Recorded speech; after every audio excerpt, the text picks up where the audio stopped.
Batman Santa Claus Silent Night issue 2, Jeff Parker writing with Mikel Bandini and Trevor Hairsine on the art. So obviously we only had issue 1 last week, so it's quite fresh in the mind. This is obviously Krampus is running amok and releasing monsters on the world, the Drog specifically, if I'm getting that name right. Yep, so Drog. This goes a bit into the backstory again. We got how they met before. This issue, after Santa runs off with gooped up Zatanna, he leaves basically a music box that's got a message in it. So Batman and co take it back to the not the cave, but like the sewer system base that they've got in the city, and play this memory, this flashback, and it's basically showing how Krampus was trying to scare the shit out of these kids, but Santa came in and said, "No, look, right, are you going to do the thing again?" And the kid's like, "No, I'm terrified. I'll never do it again." He's like, "That's good enough for me." Krampus put him down, kind of thing. Yep. And he gives go ahead. I was gonna say he gives a toy to one of the good kids, like, "Hey, you did something nice, so here you have a toy," and it's kind of setting up the whole Christmas kind of, I don't know, tradition, I guess. Yeah, it's the origins of Santa, but Babs also points out there's playing good cop, bad cop, right? Where Santa gets to be the good cop, and you're not going to do it again, are you? And then Krampus doesn't really get to do anything, right? He just has to play the role. Although to be fair, the exact phrasing she uses is "bad cop, worst cop," not "good cop, bad cop, worst cop." Yeah. And so and from what I know of Krampus mythology, right, is like he's gotta beat the bad kids with birch sticks or drag them off to hell.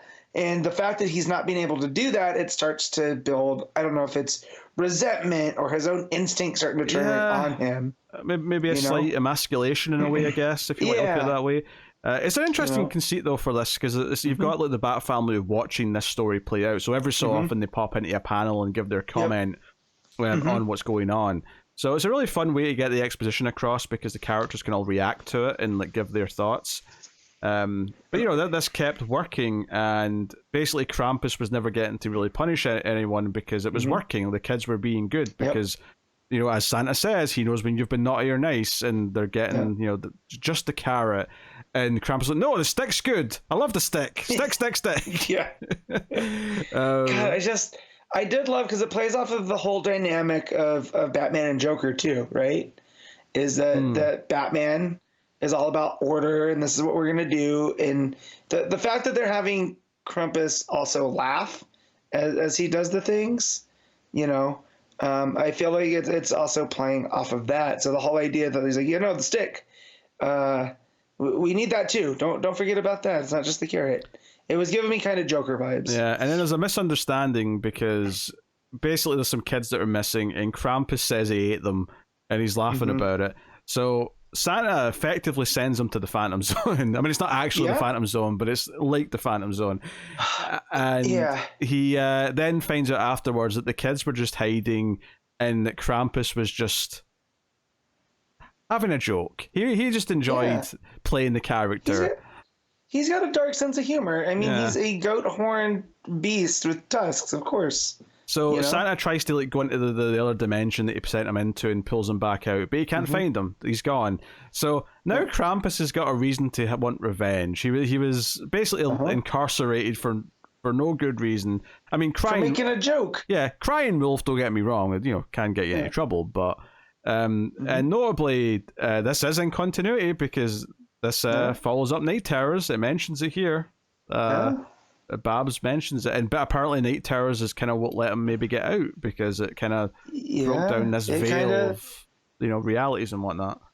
Well, there's that, and Krampus. It goes that the realm that he's also talking to, those are all Valkyries, right? There's these winged warrior women, right, that are waiting to come out. Now, is that how he sees them, and that's why he's releasing the Draugr? Or the Drog? Well, that's later on in the issue, because he goes to the moors of Scotland, of all places, and finds, like these angel-looking... I kind of felt this was his next wave of like warriors, because the Drog's not really working. Basically, Miss Martian, Black Canary, and Green Arrow. We get a big sequence in the middle of the book where because they're all looking at the Santa and Krampus stuff, they've got some other like Justice Leaguers to go and deal with the monsters. So we get this whole thing where Miss Martian's pretending to be one of them, and then lures them all in. And because they all work based on sound, Black Canary's able to take them all down with a simple scream. So it's a fun sequence though. So it's fun to see because we don't see much of Miss Martian these days. So it's just nice to see it. But we get the Batman and Co. fighting some drug, and then the issue ends with Superman flying in, and he looks very upset that Batman never told him that he knew Santa Claus. This made me laugh so hard because we always get the fact that Clark is sometimes too naive for his own good, right? So this whole idea that he's an alien from another world, right? He has friends that literally do magic. And yet he's upset that Bruce never told him that he knew the real Santa Claus. And he looks like the art, props to the artist here, because Clark looks like not on the verge of tears, but like betrayed that he was never told this. And I love it. Which is funny. That's a funny look to have on his face. The other thing we should probably mention that's kind of a big plot detail is that it looks like Krampus has been manipulated by another force. Yeah. Like there's someone whispering in his ear, telling him to do all this stuff, and hey, you'll get your carrot. You'll get to run around and cause chaos and scare people. So when he's talking about bringing out other monsters, right? So Krampus isn't the only Christmas monster. There's a lot of cultures that have Christmas monsters, especially from the Alpine regions where it's really cold during the winter, because people need an extra reminder not to go out in that, or the monsters will get you. So I'm wondering if that's where this is leading, right? Where Krampus, at the end of the day, works with Saint Nick, works with Santa Claus, serves a purpose. But there are other out and out, holiday monsters that are worse than Krampus. I wonder if they're trying to get released from the same spot that Krampus was from. But again, here with the Valkyrie, the whole point of the Valkyrie are they are winged warrior women, but they're meant to ferry the souls to Valhalla. From the battlefield. So this makes me wonder if that's what this is here, if something else is being perverted along the lines. So, but this is a whole lot of fun. The art by Hairsign, right? So there's two artists here. Hairsign's art is the past story. Yeah, he's the additional artist. So they split it up. So when they're watching the flashback, I think that's Hairsign doing all that stuff. And I will say Hairsign's art, it's not bad. It is kind of an acquired taste. The Krampus's face looks like, I don't say bad because it's not bad. It's just not what I would think the Krampus face looks like. It doesn't match the Krampus from the other artist's art. But yeah, so the Krampus looks a little bit different. But here, the art in the old village and the art has Hairsign's art always has a sketchy, almost creepy quality to it, and it fits that part of the story really well. As you're piecing all this together. It's a fun way to separate it. I mean, obviously, I would have hoped they just got ahead. They could have one artist do all 4 issues, but if you are going to put in some extra artists to help the workload on the main artist, then having this flashback be a different art is the way to go, because it's a nice, clear, separate. Rather than just shifting at random pages for no reason. Yeah, it makes a lot more sense. This has been a fun story so far. The way that they're actually. I think when they announced this, I was expecting kind of a fluffy just story that wasn't in continuity where Santa Claus just showed up and helped Batman.